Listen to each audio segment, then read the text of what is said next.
నమస్కారం. ఈరోజు మనం భగవద్గీతలోని అర్జున విషాద యోగం నుండి శ్లోకం 38 యొక్క భావాన్ని తెలుసుకుందాం. శ్లోకం: యద్యప్యేతేన పశ్యంతి లోభోపహత చేతసః కులక్షేకృతం దోషం మిత్రద్రోహే చ పాతకం. భావం: అర్జునుడు ఇలా అంటున్నాడు, లోభం చేత వారి బుద్ధి చెడిపోయింది కనుక వారు కులనాశనం వల్ల కలిగే దోషాన్ని, మిత్రద్రోహం వల్ల కలిగే పాపాన్ని గ్రహించలేకపోతున్నారు. వివరణ: ఇక్కడ అర్జునుడు ఒక గొప్ప సత్యాన్ని చెబుతున్నాడు. లోభం మనిషి బుద్ధిని కమ్మేస్తుంది.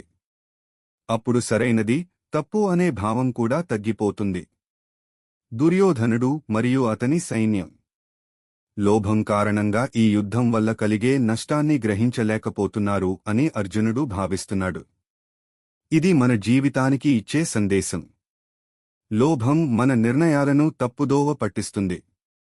ధర్మం తెలిసినా లోభం ఉన్నప్పుడు మనం దాన్ని పాటించలేకపోతాం. లోభాన్ని జయించడం మనిషి జీవితంలో ఒక పెద్ద విజయం. ఇలాంటి భగవద్గీత శ్లోకాల అర్థం తెలుసుకోవాలంటే మా ఛానల్ను సబ్స్క్రైబ్ చేయండి. వీడియో నచ్చితే లైక్ షేర్ చేయండి. ధన్యవాదాలు.